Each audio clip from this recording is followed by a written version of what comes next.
mahalin ng Panginoon. Hindi po ba?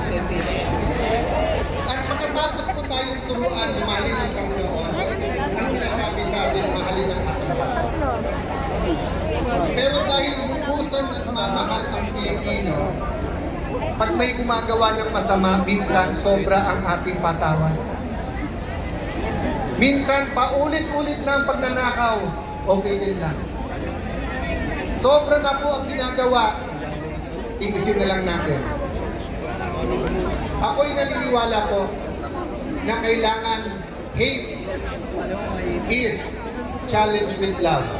Make no mistake po, tayo lahat naniniwala, una ang Panginoon, mahalin ang kapwa, magalit tayo sa kasalanan, hate the sin, not the sinner.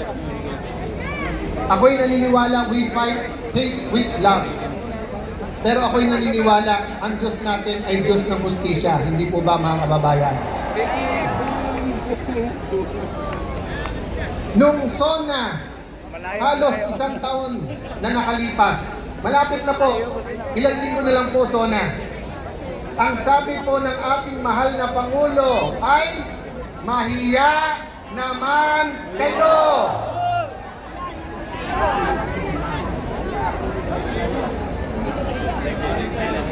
Yung iba po, yung iba ay nagkaroon ng pag-asa. Hoy, finally, after 3 years, yung bali-balita sa kalye na 20% na, 25% na, 30% na, 40% na ninanakaw, umabot na rin hanggang Malacanang ang balita. Nagkaroon po ng pag-asa ang ating mga kababayan. Kasi baka naman, dahil po siyempre, iba, pag Pangulo ka, iba pag nasa taas ka. Hindi po ba? Kayo po ay napaka-blessed. Bakit po? Ang isang Pilipino, pag sumulat po sa inyong tagapamahala, kahit na saan po sulok ng bansa, nakakaabot. Pag may naaapi na kapatid, nakakaabot at inaaksyonan.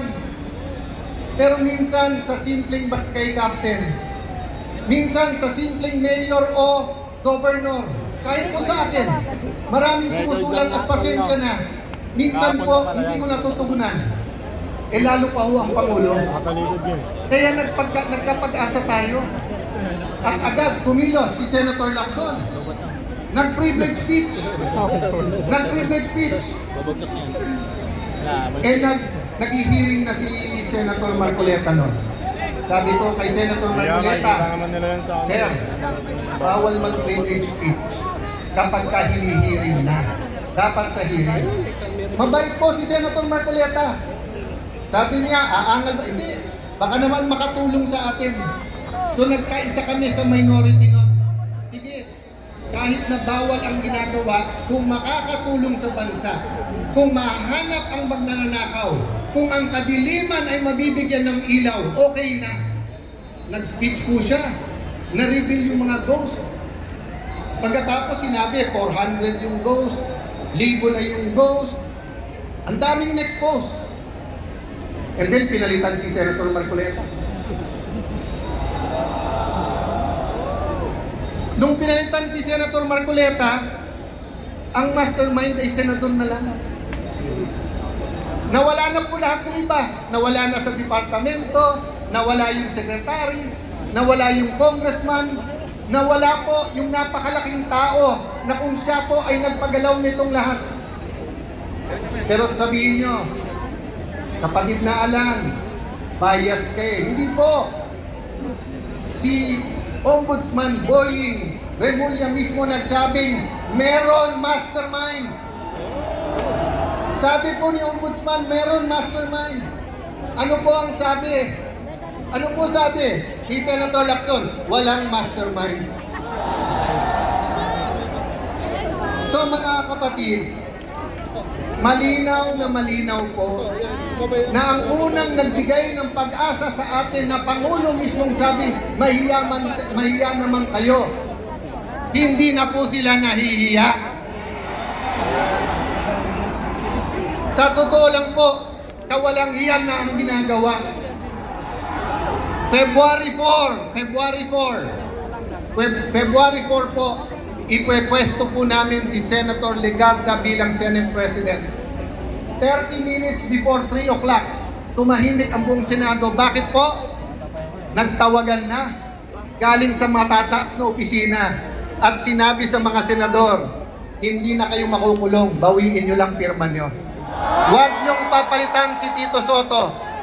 Yan po ay recorded, yan po ay alam ni Jinggoy Estrada, yan po isisiwalat niya sa tamang panahon. Ang sabi po sa amin, huwag lang si Loren, huwag lang si Loren. Hindi na namin tinanong bakit. Sabi ni Loren Legarda, anak ko lumalaban. So baka yun ang dahilan. Pero okay lang, Alan. Okay lang, sinabi niya sa akin lahat. Mag-iis tayo, magtrabaho, pero sabihin natin, wala nang lokohan.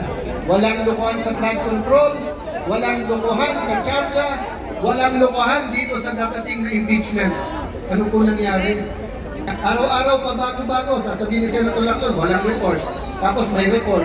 Tapos may mastermind. Hindi, kasama na. Hindi kasama si Romualdez, kasama si Romualdez. Tapos, kung sinabi ng isang witness, ito yung mga sekretary, nag-deliver. Lumabas po, di ba? Yung mga Marines. O, ano sabi ni Senator Lacson? Sabi niya, hindi nag-deliver, pero hindi sa Malacanang. Eh si Senator Lacson naging witness na rin. Paano po siya naging witness? Yun po ang inalaman namin. Kaya nung Mayo 11, dumating po si Senator Bato. Alam niyo po ba, Lunes yon? Sabado, tumawag siya sa akin. Sabi niya, Alan, panay checkpoint na hindi na ako makakarating. Wala rin naman yung isa. Hindi ko na sasabihin sa sino. Sabi ko, Kuya, yung isang yon, pang 14, pang 13 ka. Sabi niya, ganun ba? Sige, pagdadasal ko. Alam niyo po, nung sinabi niya pagdadasal ko, naramdaman ko na hindi yun yung parang may pag-asa ba? May pag-asa. Pero tingin mo walang pag-asa. Hindi yung parang, boss, laban, pagdasal natin. Hindi po. Naramdaman ko yung sincerity, ipagdadasal ko. Lunes ng umaga, alas 10 ng umaga, tumatawag. Dito sa ano. Sabi ko, Sen, kung dadating ka, Alan. Hindi, Sen, gusto ko lang malaman mo kung dadating ka. Eto, Sen, makinig ka. Sabi ko, ano yun, Kuya? Nandito na ako, sunduin mo na ako. Nasa taas. So, napagdasal niya at alam niya ang tamang gagawin. Akalain po ba namin? Puno na ng NBI ang Senado. Mahigit 20 operatives na sa loob na po ng Senado nakakalat na. Mismong pong si President Cory Aquino nung nagkaroon ng kudeta. Mismong Senate President niya na si Senate President Salonga, hindi pinayagan na kunin si Senator Enrile, former Senate President Enrile, sa loob. Pinayagan mag-privilege speech muna tapos nag-surrender. Kahit na naniniwala sa panahon na yun na walang kasong rebellion complex with murder. Ngayon naman po may bagong kaso, plunder complex with campaign donation. Kung pandarampong po ang pag-accept ng campaign donation, hindi po bribery ha. Iba po yung bribery. Yung may tatakbo, may kailangan kontrata, eto.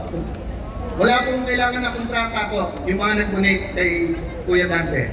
Wala po. Kung yun po ay plunder, baka kalalo dahil sa mga donasyon.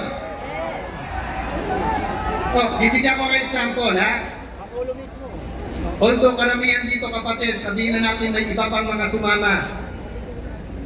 Noong 2016 election, meron pong eleksyon, may isang kandidato nagpapadonate ng lugaw.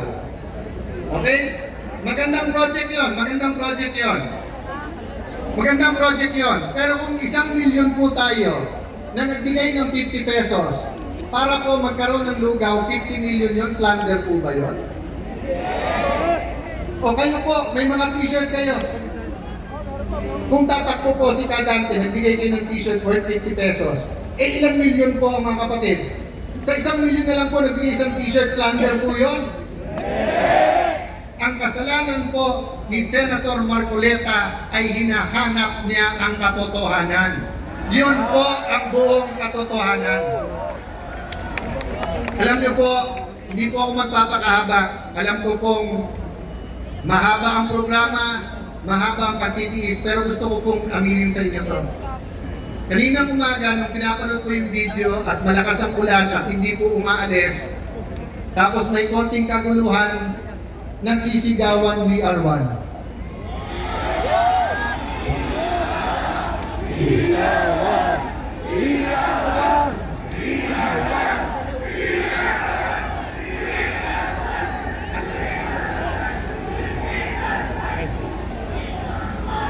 Aaminin ko po sa inyo, naiiyak po ako habang pinapanood ko yung video.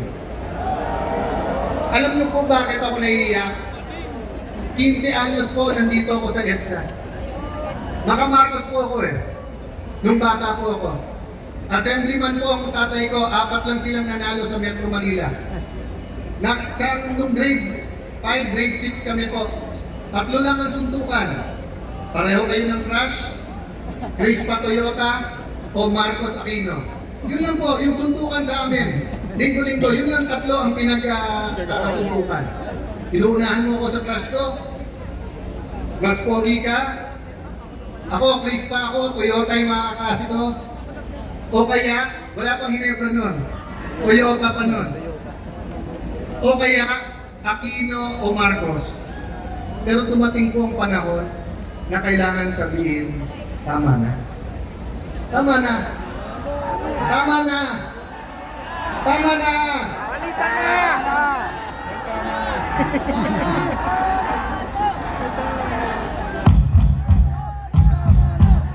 Tama na.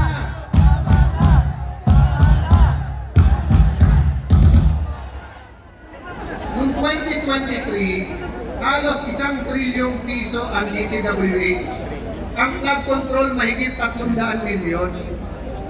Ang maintenance ng roads, unang beses, 1/3 ng budget, mahigit din 300 milyon. Usually, 70% ng budget ay bagong kalye, bagong tulay, bagong building.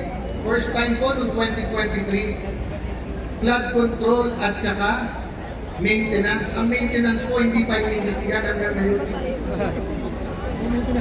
Hindi pa rin po natuwa, 2024, wala pa rin nagsabing tama na. Gano'n na naman ang ginawa. DPWH pa lang ho yan, wala pang DOH yan, wala pang Department of Agriculture yan, wala pang BIR yan,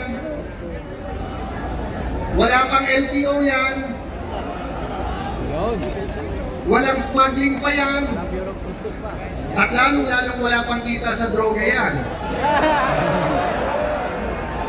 Kaya nung dumating ang 25 na zona, natuwa tayo nung sinabing maya naman kayo kasi ibig sabihin may nagsabi sa ating mahal na Pangulo, Boss, tama na. Boss, tama na. Tigila na. Ano ang problema? Ang problema, nung natutukoy na ni Senator Marcoleta kung sino mastermind, nasabihan si Ping Lacson, tama na, nalalaman na kung sino ano. Ang problema, nung hindi na namin kinaya at pinalitan na namin si Tito Soto, may nagsabi sa Malacanang, tama na, huwag mong payagan yung mga yan makaupo. Tol! Sabi nila, tama na, litisin na. Tama na, litisin na ang ating Vice President. Nakako po kami, pero yung ating pong palilitis. Padaan mo na po, padaan. Eh bakit ayaw po nilang isabay ang hearing ng flood control tungkol sa paglilitis? Selective justice. Diba? Kung sino lang po ang gusto nila, so ang ibig sabihin po, gusto natin maging malapit tayo sa ustisya. So sa malayo, ang ginagawa nila parang malapit. Pero pag tinutukan mo sa malapit, malayo. Malayo po ang ginagawa nilang hustisya. Kanina po papunta dito, we are one. Pangarap ko, dasal ko para sa ating lahat. Sana po, maging Katoliko, maging born again, maging Muslim, maging kapatid sa Iglesia ni Cristo. maging Bisaya, maging Kapampangan, Bicolano, maging bata, maging matanda. Bilang Pilipino, makasigaw tayo, we are one! We are one! We are one! We are one! We are one! Baka pumayag po kayo na makulong si Senator Marcoleta na hindi naririnig ng bansa na karamihan kung hindi tayo lahat ay sumisigaw ng we are one. Okay lang po. Pagkatapos po ni Senator Marcoleta, isa-isay na po kami. Kasi ngayon, dalawa na po ang nawawala sa kasamaan namin. Sinasabihan na si Senator Bongo, lalabas na warrant mo. So 21 na lang. Sinasabihan na si Senator Marcoleta, ikaw na susunod, kay doon to.